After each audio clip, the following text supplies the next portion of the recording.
Bonjour à toutes et à tous, bienvenue dans ce 277e briefing éclairage sur l'actualité en Russie, dans sa version du lundi, c'est-à-dire plutôt consacrée à l'international, à la diplomatie et aux événements qui peuvent entourer justement l'ex-opération spéciale et nouvelle guerre assumée comme telle.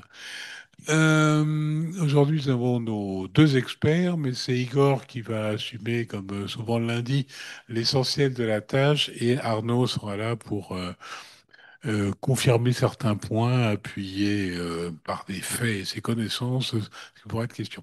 Vous pouvez d'ores et déjà poser vos questions. Bon, comme toujours, si jamais elles ont été abordées dans le discours d'Igor, on n'en parlera pas, mais ce serait bien de compléter ensuite avec justement vos questions sur des points qui vous sembleraient intéressants.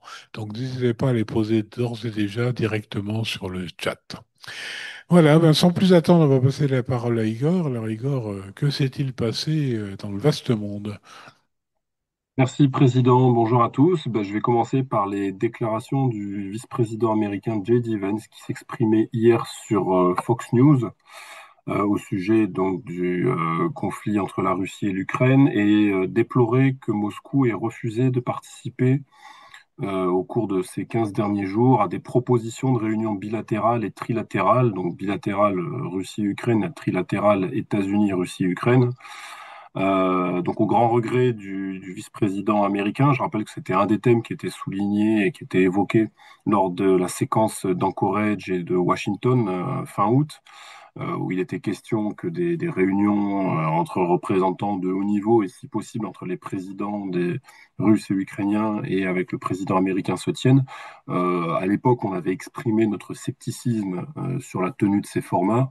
Fait est que pour l'instant, ils ne se sont pas tenus et que les Américains aujourd'hui le déplore et dresse le constat effectivement de l'absence de la tenue de ces formats. Ceci étant dit, le vice-président américain a souligné que Washington continuerait à œuvrer pour la paix, hein, je le cite. Il a exhorté la Russie, il a aussi, je le cite, à se réveiller et à accepter la réalité. Là aussi, ce sont les termes qu'il a employés, et à prendre des mesures pour mettre fin au conflit.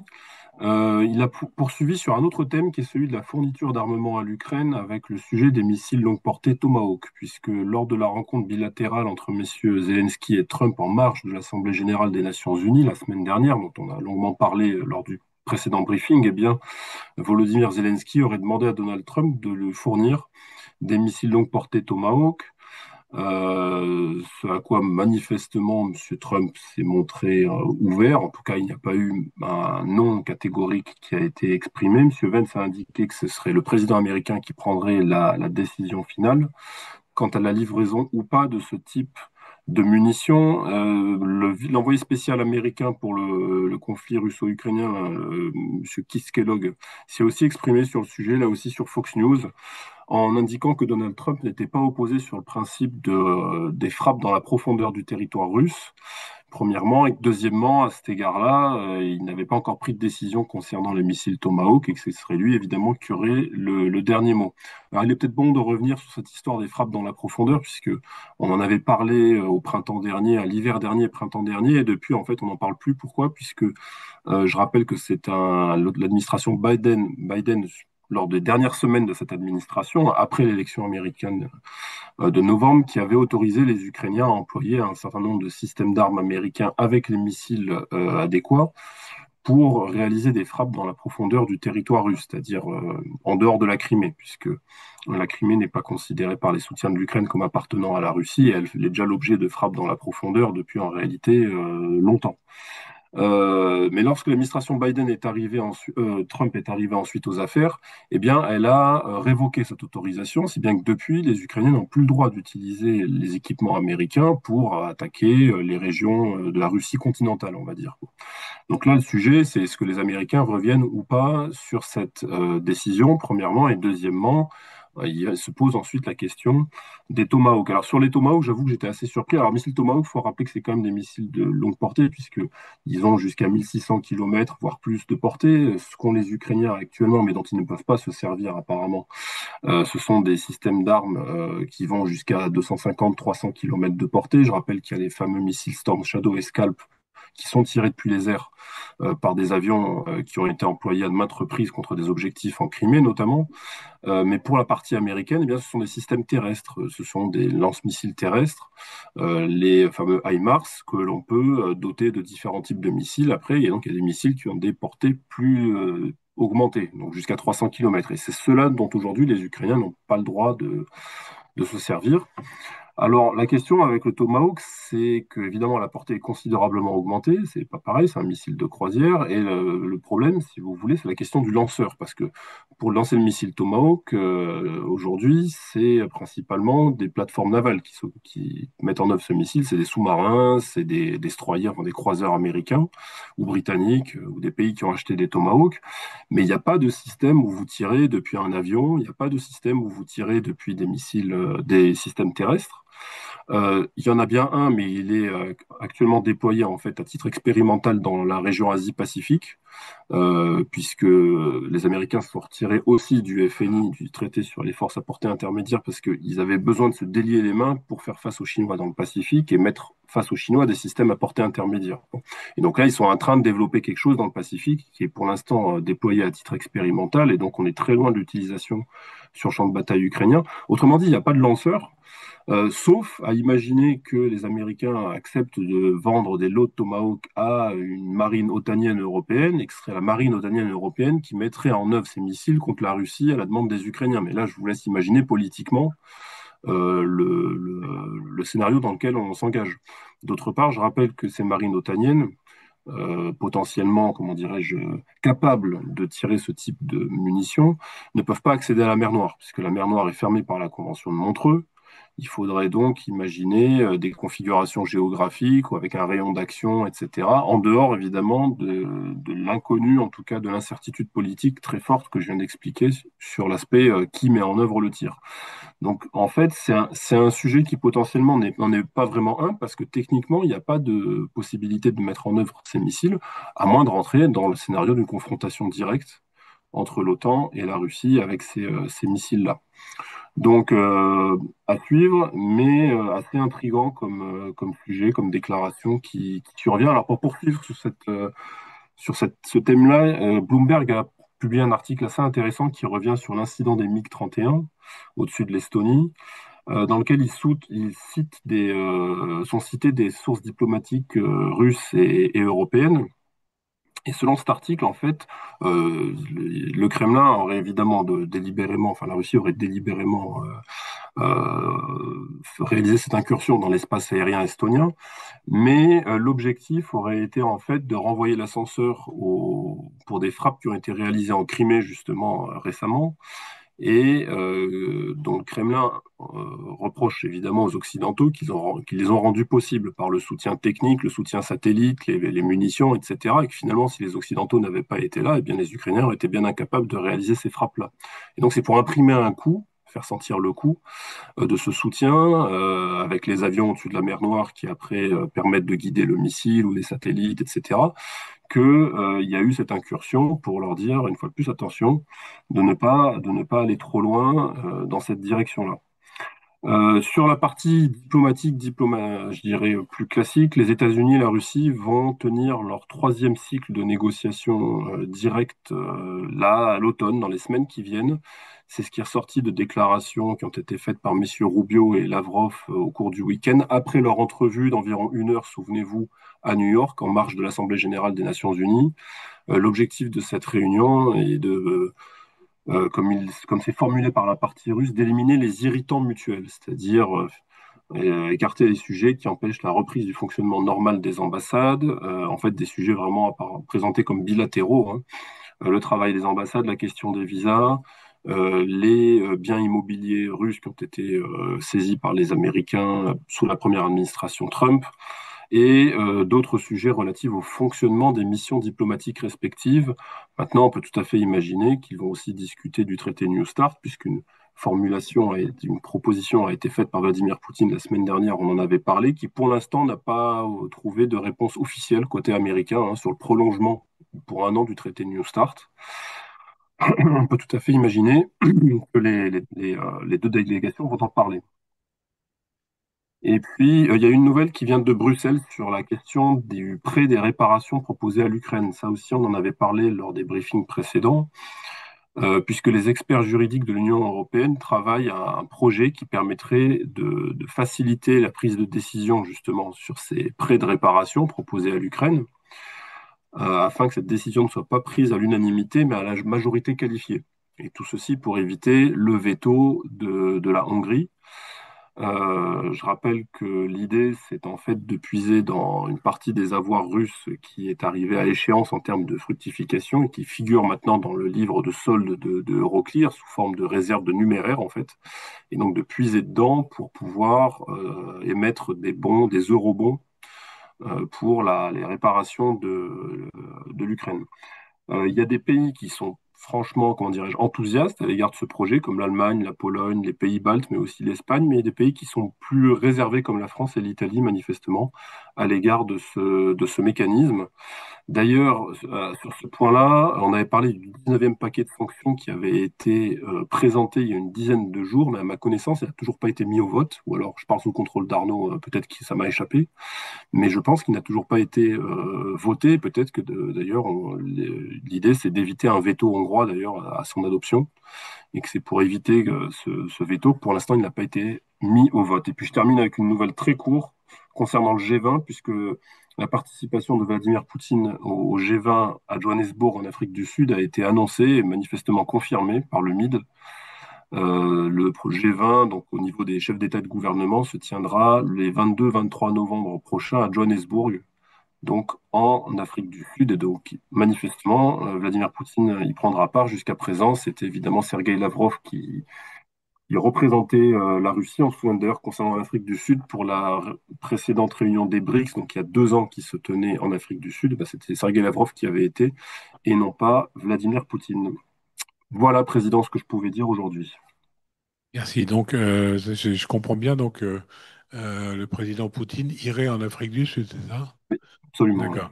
Et alors, du coup, il risque d'y avoir des photos intéressantes avec des poignées de main ou des absences de poignées de main avec Ouais. les autres leaders. Oui, mais je pense que ça ne l'effraie pas parce qu'il a aussi évidemment des gens, comment dirais-je, des pays amis là-bas, l'Afrique du Sud déjà qui est pays hôte. Puis bon, il avait déjà, comment dirais-je, il s'était déjà frotté à un exercice plus désagréable, souvenez-vous, en Australie. C'était le G, alors si je ne me trompe pas, c'était le G20 d'ailleurs qui était en Australie à l'époque où il avait été, alors c'était en 2014 ou 2015 où il était parti prématurément, effectivement, parce que il y a beaucoup de leaders qui l'évitaient, ou en tout cas, il n'était pas à l'aise, on va dire. Et il avait écourté sa présence en Australie lors de ce G20-là. C'était donc peu après les événements de Crimée, en 2014 d'ailleurs, c'est ça. Donc, je pense que très clairement, là, à Johannesburg, ce ne sera pas la même ambiance, ce ne sera pas la même chose. Effectivement, les Occidentaux vont très clairement, à mon avis, le bouder. Encore que certains, ce sera l'occasion pour certains peut-être de discuter hein, directement à l'occasion du G20, en aparté ou en bilatéral, de manière, enfin en marge. Mais évidemment, pour les sessions plénières, il y aura plus de représentants des pays dits du Sud avec qui sera plus à l'aise avec ces représentants-là qu'avec les Occidentaux, c'est sûr. Et vice-versa d'ailleurs. D'ailleurs, pour rester sur la question de ces sommets, je ne sais pas qu'on en avait parlé, mais on a reposé la question à l'Assemblée générale. Donc, il y a eu un dialogue entre Zelensky et Trump. Et est-ce que la délégation russe avait des entretiens avec d'autres délégations, notamment américaines, sur les grands sujets où on a une idée si ça s'est fait en coulisses ou pas du tout? Ah bah oui, il y a eu l'entretien entre Lavrov et Rubio, secrétaire d'État américain, donc chef de la diplomatie russe, pendant environ 50 minutes, 1 heure, en marge en marge donc de cette assemblée générale où ils ont, avec les délégations, il y avait notamment l'ambassadeur américain à l'ONU, M. Waltz, qui est connu pour des positions quand même très fermes à l'égard de la Russie, qui était présent, et d'autres représentants russes qui étaient là pour se rencontrer. Et c'est suite à cet entretien-là à New York que va se tenir ce troisième tour de discussion russo-américain. Alors, on ne sait pas encore où, a priori on peut imaginer en Turquie, hein, puisque il y a des choses qui se sont passées là-bas, ou peut-être en Arabie Saoudite. Mais oui, oui, il y a eu cette rencontre-là entre les délégations russes et américaines. Tu voulais Oui, rajouter quelque chose? oui, il y a eu beaucoup d'autres entretiens entre Sergueï Lavrov et des ministres des Affaires étrangères en marge de l'Assemblée générale. Les Égyptiens, les Hongrois, enfin, il y a eu une quinzaine au moins d'entretiens. Il y a eu d'autres rendez-vous diplomatiques en fin de semaine à Moscou, euh, en marge d'une grande conférence sur le nucléaire civil. Monsieur Grossi, le chef de l'AIEA, était présent donc, dans la capitale russe. Il a eu un entretien avec Vladimir Poutine, mais Poutine a eu aussi des discussions avec des chefs de gouvernement, des chefs d'État qui avaient fait le déplacement. Et l'un d'entre eux me paraît significatif, mais je sais qu'Igor va en parler, ou plutôt va écrire sur le sujet dans la remarquable synthèse mensuelle sur Russie-Afrique. Il a eu donc le président russe des entretiens avec le dirigeant éthiopien. Et la Russie et l'Éthiopie envisagent des coopérations économiques plus ambitieuses qu'aujourd'hui, mais surtout peut-être demain la construction de centrales russes en Éthiopie. En tout cas, c'est quelque chose qui, me semble-t-il, est à suivre. Centrale nucléaire qui sera nommée Pouchkine du nom du grand poète russo-éthiopien que nous connaissons tous. Certains de nos auditeurs s'interrogent sur les Tomahawks dont tu as parlé et en s'étonnant notamment qu'il n'y ait pas de lanceur autre que maritime d'une part. Et il y a peut-être surtout ce qui est étonnant, c'est qu'il n'y ait pas l'équivalent terrestre ou aérien. Où y a-t-il? Ah non, mais en fait, c'est-à-dire que c'est un missile qui a d'abord été, comment dirais-je, pensé pour la marine. Il y avait une version terrestre, mais qui a été démantelée à l'époque dans le cadre du traité américano-soviétique sur les forces à portée intermédiaire. Donc à la fin des années 80, début des années 90, c'est un vieux missile, hein, le missile Tomahawk. Et tant et si bien qu'a subsisté la version principalement navale qui n'était pas concernée par les restrictions du traité FNI. Sur la partie aérienne, il y a d'autres types de missiles, mais c'est toujours pareil, il faut le monter sur ensuite une plateforme. Et en l'occurrence, je doute que sur le F-16, que le F-16 soit une plateforme qui puisse recevoir ce type de munitions. Et donc, lanceur terrestre, non, il y a pas, puisque c'était interdit. Et c'est la raison pour laquelle les Américains, en dénonçant la violation par la Russie du développement de munitions analogues, eh bien, se sont retirés du traité sur les forces nucléaires à portée, sur les forces à portée intermédiaire et ont commencé à réamorcer un chantier pour en déployer dans le Pacifique. En fait, il y a peut-être une variante, mais ça repose la question de la dimension politique, c'est les installations qu'il y a en Roumanie. Parce qu'en Roumanie, vous avez un bouclier antimissile américain avec des intercepteurs, c'est-à-dire des choses qui ne sont pas développées pour aller taper des cibles sur un autre territoire, mais pour éliminer des vecteurs dans les airs. Or, il se pourrait que certains de ces vecteurs puissent être reconfigurés pour abriter des missiles qui, eux, pourraient en revanche éventuellement aller taper le territoire russe ou autre. Mais ça, c'est évidemment, ça pose la question déjà technique d'une et de deux, même si la question technique est résolue, ça pose la question politique. Parce que là, c'est une confrontation directe. Donc en fait, pour l'instant, il y a vraiment un problème de plateforme, ce qui n'est pas le cas avec les munitions qu'ont en réalité les Ukrainiens à leur disposition, mais dont ils ne peuvent pas se servir pour l'instant.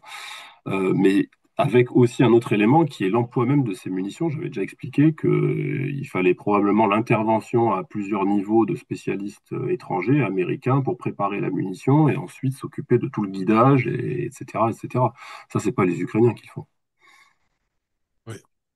À voir si ce qui s'est passé cette nuit à Bryansk, si la frappe ukrainienne qui a, semble-t-il, touché une usine militaire, n'est pas justement le signe annonciateur d'un changement de politique américaine. Est-ce que c'est pas le résultat d'un feu vert à suivre? Tu peux nous éclairer sur la Bon, différence qu'il y a eu avec les autres frappes? bah, peut-être qu'il s'agit d'une de ces fameuses frappes dans la profondeur qui, jusqu'à présent, n'étaient pas autorisées et qui, peut-être, après les déclarations de Kellogg et d'autres, a été autorisée. À voir, en tout cas. C'est possible.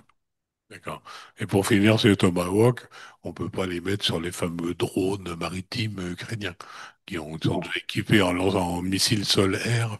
Voilà, non. Bon. non. Ce qu'il y a sur les drones maritimes ukrainiens, c'est des choses à courte portée, en fait. C'est des choses pour détruire l'hélicoptère qui est au-dessus et qui essaie lui-même de détruire le drone.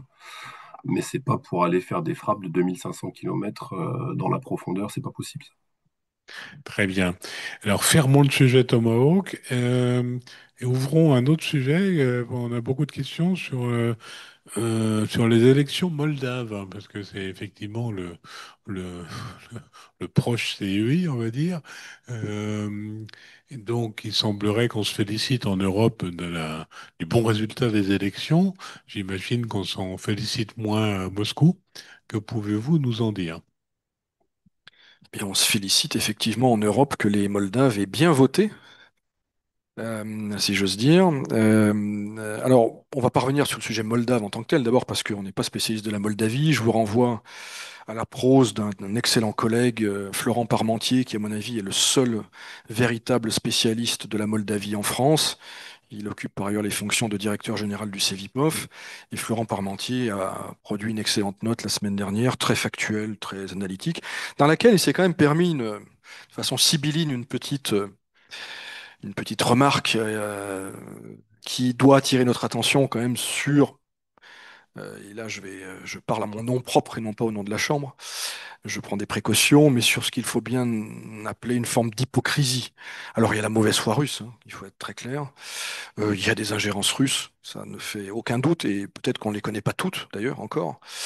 Mais quand je parle d'hypocrisie, c'est quand on dit finalement, ou qu'on ne dit pas, parce que ça va de soi, mais finalement l'ingérence, c'est les autres, hein, c'est toujours les autres, et c'est jamais soi-même. La vérité, c'est que tout le monde a considéré, peut-être à tort d'ailleurs, je pense qu'il y a une surexploitation de cette thématique, et que les Moldaves, pour les Moldaves de base, le vrai sujet, c'est peut-être pas ça du tout en réalité, mais plutôt la pauvreté qui est effroyable dans ce pays. Mais bon, on a fait de ces élections, j'allais dire pratiquement un enjeu planétaire. Il fallait que ça bascule du bon côté, etc., etc.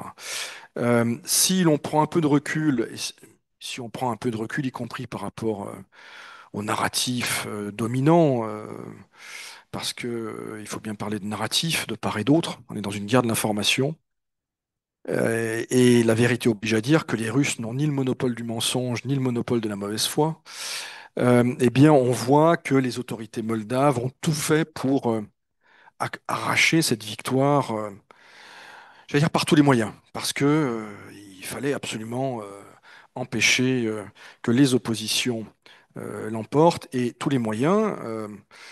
Ça a pris la forme de l'arrestation il y a quelques mois et de l'incarcération de la présidente de la région autonome de Gagaouzie, qui est réputée pro-russe. Ça a pris la forme de l'éviction de plusieurs formations d'opposition pro-russe dans les jours qui ont précédé le scrutin. Il y a autre chose qui, à mon avis, est plus gênant. En tout cas, quand on invoque la démocratie. Et la voie européenne démocratique, c'est évidemment l'accès inégal au vote pour les diasporas, parce qu'on parle souvent de la diaspora comme s'il n'y en avait qu'une dans l'Union européenne. Effectivement, il y a beaucoup de Moldaves dans l'Union européenne qui ont bien voté, si j'ose dire, et massivement parce qu'ils ont pu le faire. En revanche, en Russie, il y avait deux bureaux de vote pour... alors, il y a peut-être moins de Moldaves en Russie que dans l'Union européenne, mais il y en a quand même des centaines de milliers. Donc clairement, tout a été fait pour empêcher que les mauvais Moldaves, entre guillemets, votent mal, ou votent tout court. Donc voilà, donc on a un vote, on a des narratifs.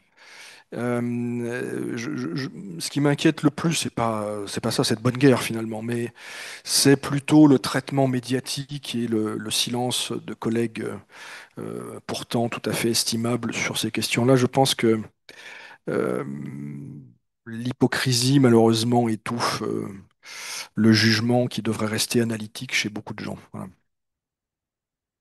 Bien, c'est dit. Parfait. Alors, Peut-être que tu ne devrais pas me demander mon avis, hein, c'est une autre question. Tu devrais peut-être te roumaniser ou te moldaviser. peut-être, pourquoi pas.